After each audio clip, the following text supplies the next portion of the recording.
Good afternoon and welcome to The Nation. You're with me, Tamina Kausji, coming live from the BERNAMA TV studios. And today we have the pleasure of hosting Minister of Transport for Malaysia, Yang Berhormat Anthony Loke, to speak about the Ministry of Transport's year in review, in particular with the focus on the Ministry's inclusive and affordable transport strategy for the Rakyat and all Malaysians. YB, welcome to studio. How are you this afternoon? Good. Thank you for having me. Absolutely. So today, YB, perhaps we can get the ball started off with speaking about the main issues that Ministry of Transport has been working so hard all of 2019 and of course moving forward to 2022. One of them being, of course, reducing transport costs. Well, of course, reducing transport costs is one of our main priority because that is the cost of living.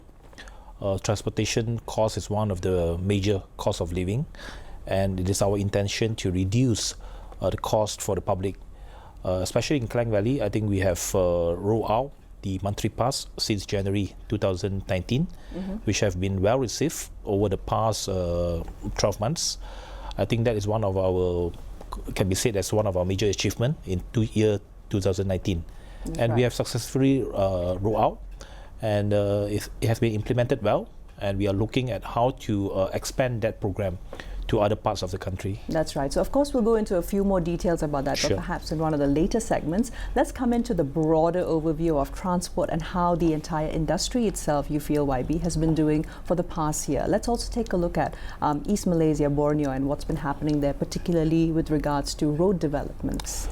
Well, road development, of course, the project is under the Ministry of Works. That's right. One of the major projects in East Malaysia is Pan-Borneo Highway. I think that is progressing well. The construction is ongoing, and we hope that that will result in a better road condition in Sabah and Sarawak.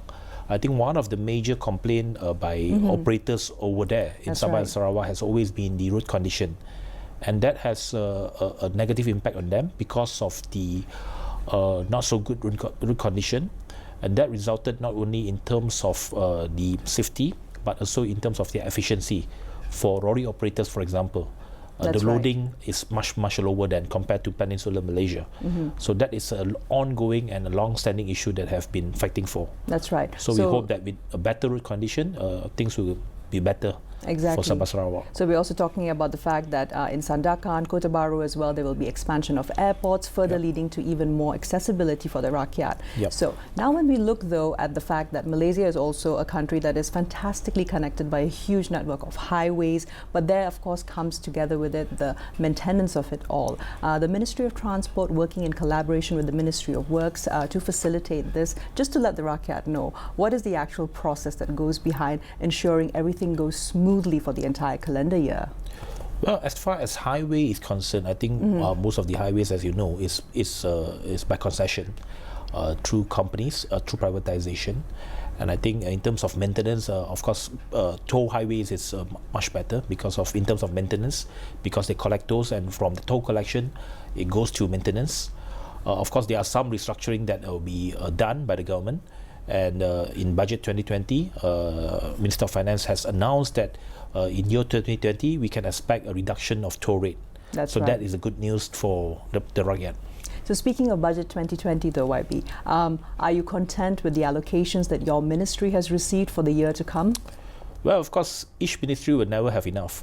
You know, whatever Making you ask the best for. of what you have received, yes, right? Yes. I think knowing what the condition of the country in terms of fiscal position, That's right. We just have to work with whatever resources that we get, and of course we will try to fully utilize whatever allocation that we got, and for the benefits of the public. And of course we are happy in the sense that in budget 2020 we have get substantial allocation in terms of continuing with the monthly pass. More than 100 million was allocated. We have also allocation for bus subsidies.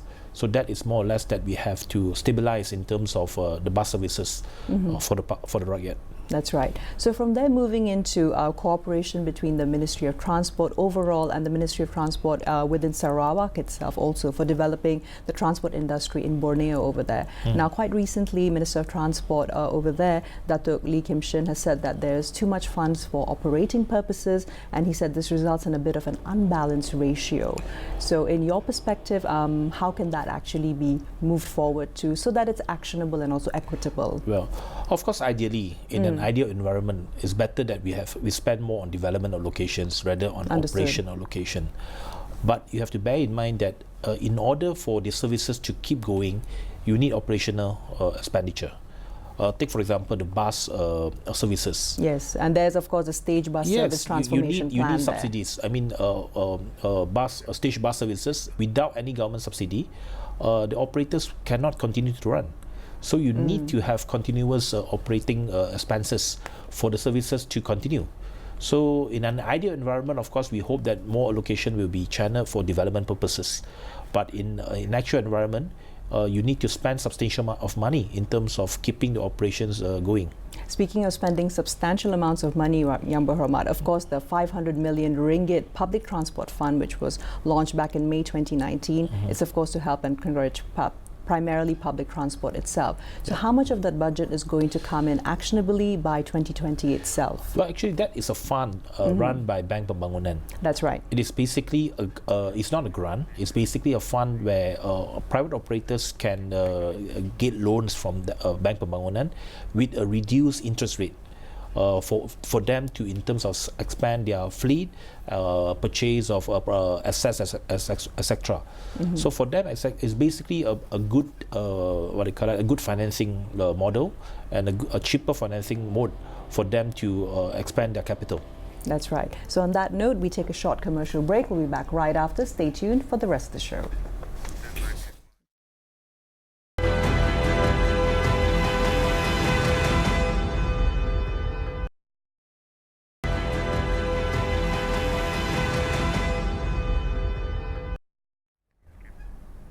Welcome back to The Nation, still with me, Tamina Kauji, and today we are speaking to Transport Minister Yang Berhormat Anthony Loke about the Ministry of Transport's year in review and also looking towards the Ministry's promise for inclusive and affordable transport strategy for the Rakyat. Yang Berhormat, so as we were saying earlier, now moving into the meat and the bones of entire works which are happening around encouraging public transport. So 450 million has also been allocated to purchasing up to 500 electric buses of various sizes, which will be used in selected cities. What are you hoping this will help kickstart Malaysia-wide, especially for the Rakyat? Firstly, of course, under the manifesto of Pakatan Harapan, we promised to increase the number of buses. So this is one of the action that we have taken in terms of increasing the fleet of public buses. And of course, we are moving towards electric buses. So that is in order for us to develop the industry, to look into options of electric buses for future.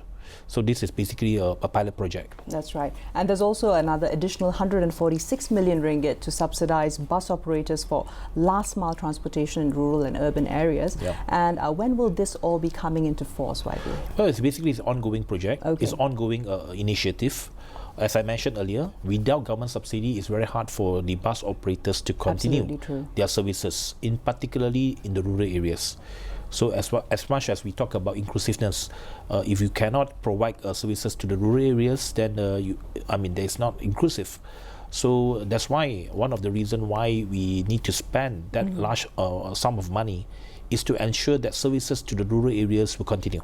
That's right. Now, speaking about the fact that we are also looking at those living in the cities, urban centers, giving up the car dependency a little bit. So how do we move towards that? Of course, the Ministry of Transport itself is doing all that it can with the introduction of the mobility programs and passes. But what about changing the mindset so that Malaysians don't only use the MRT, the rail, etc., when they can't afford to have a car or when they're in a pinch? Well, of course, we are very car dependent, as you mentioned. Of course, we slowly hope to change the mindset and make it convenient for the public to use public transport. That's why one of the reasons why we are so eager to push out the monthly pass is to entice people, to make it affordable, to make it cheap for public to use public transport. So with just 100 ringgit, unlimited usage of public transport in Klang Valley. That is very, very affordable. And we hope that this will encourage more people to use public transport. On top of that, of course, we look at the public transport network, not just about LRT, not just about MRT, but also buses, also taxi, e-hailings, and we are in January 2020, we are also looking at a pilot project of introducing bike hailing. Very true. So that is a last mile connectivity as well. Of course, there are some different opinions in terms of the introduction of bike hailing, but that is a choice. For some people, some segment of the society, hopefully that will solve their last mile and first mile problem. I think absolutely it's also about having a vast range of options which the Ministry of Transport is fulfilling. Yang Berhormat, coming back into the mobility passes, there are the My100 and the My50 unlimited travel passes. What has the uptake been like, particularly towards user savings, if you have any information for us in the past 1 year? Well, we have, I think, since January this year, we have seen a substantial growth in terms of the usage and uptake. We are around at 100,000 subscribers on a monthly basis. Actually, there are about 170,000 people who have subscribed to this pass. But in terms of monthly renewal, we are looking at about 100,000 quite consistently. That's right. So for every 100 ringgit that they purchase or they spend, is basically they save about 100 ringgit. Exactly. So that's a very credible on both sides. So if we have spent for this year alone, we have spent more than 100 million in terms of government subsidy. So I can safely say that we also save more than 100 million of public funds. The public funds as well. That's right. And also besides that, there is the Mutiara Pass for bus and ferries in Penang. Is there any update on how that is faring? Well, I mean, the Mutiara Pass, of course, is just started in September. We are a few thousand right now, 3,000 to 4,000 subscribers right now. Of course, the numbers can grow further. That is because the network is not so wide. So it's basically just within Penang. And of course, in the Seberang Perai side, it connects up to Sungai Petani and I see. in Northern Perak as well. So in terms of the numbers of subscribers, it's not as large as in Klang Valley. Naturally, but it's still very efficacious for those that applies to. Now moving from there into the air transport department, YB. So fixed airfare from now on during all festive seasons. I'm sure this comes as a relief for Malaysians who've dealt with literally the past 1 or 2 decades of, surges in airline prices, particularly in festive seasons. Well, on this, I have to clarify. It's not not across the board that you have fixed airfares. That's correct. You have just a few flags where you have fixed fares. So of course, the airline companies are doing this as part of their CSR. So for every flag, for that purposes or for that fixed fare, they are incurring losses. So they cannot afford to have across the board where all fixed fare. So, but we are working hand in hand with the airline companies. So, in order for them to at least offer some of the flights based on a fixed fare model. Understood. So that will happen probably a few days before the festive season, be it Chinese New Year, Hari Raya, Gawai, etc. So at least that will help in terms of reducing the cost of airfares for some segment of the society. But having more flights means that there are more supply. So when you have more supply, definitely in terms of the prices, it will go down. So even though that it cannot solve 100% of the problem, but at least we hope that this is part of the solution. That's right. It's actionably addressing it, which is very heartening for the Rakyat. Now, from there, moving into the rail segment, Yang Berhormat, the KTM Extra 20, which is, of course, offering 20% discount to passengers. Do you have any statistics about how that has been taken up by the Rakyat? Well, I mean, of course, the discount has been well received by the commuters, but because of KTM having another set of issues and challenges, because of the upgrading of the track in Klang Valley, that resulted in terms of the frequencies of the train has been reduced. So even though we have a discount, but unfortunately, the numbers of passengers have dropped in 2019. That's right. So perhaps looking forward to the number of passengers increasing to the above 100,000 a day target set by the Ministry of Transport once the works are over. That's right. So from there, let's go in quickly into the government allocation for 110 million ringgit for the ISBSF to subsidize buses to keep the fare affordable as well. Now, this has been ongoing, as you said, but how long do you see this as having to be something that falls upon the government to always subsidize it? Well, I think in terms of buses, you need to subsidize. I think there is no two ways just about bear it. the cost. Yes, we just bear the cost, but of course we are we are reviewing the model and to find the best formula in terms of the most efficient in terms of the spending of the subsidies. So some of the subsidies will be reviewed in the sense that we want to make it more efficient and we want to make it more targeted. So important issue is that there will be subsidies, but the subsidies must be more targeted to the focus group. That's right. Now, one last one before we go into the next segment, though, YB. Now, KTMB has launched its own app, My Real Time. There's also the Google API for public transport. However, there have been some customer complaints of glitches, particularly during festive seasons when they are not able to deal with the volume of it. When do you foresee the technical glitches being settled in a way for good so that it can go on seamlessly? Well, I think the major problem is with the ticketing system. So this is one area where I have directed KTM to really focus on it and to improve on the services and to improve on the system. So they have engaged with consultants in terms of upgrading the ticketing system. So hopefully by mid of 2020, we will see more improvement in terms of ticketing system for KTMB. So of course this will, and in first quarter of 2020, we will be introducing a dynamic fare for our ETS. So right now we have liberalized that sector. So instead of a fixed fare, you will see a dynamic pricing for our ETS services. So peak period, probably you will have some increase in terms of fares, but because we want to encourage more people to use it during the off-peak period. So in terms of off-peak period, there will be probably a cheaper fare. That's right, reflecting needs across the board. Time for another quick commercial break though. Do stay tuned for the last segment of The Nation.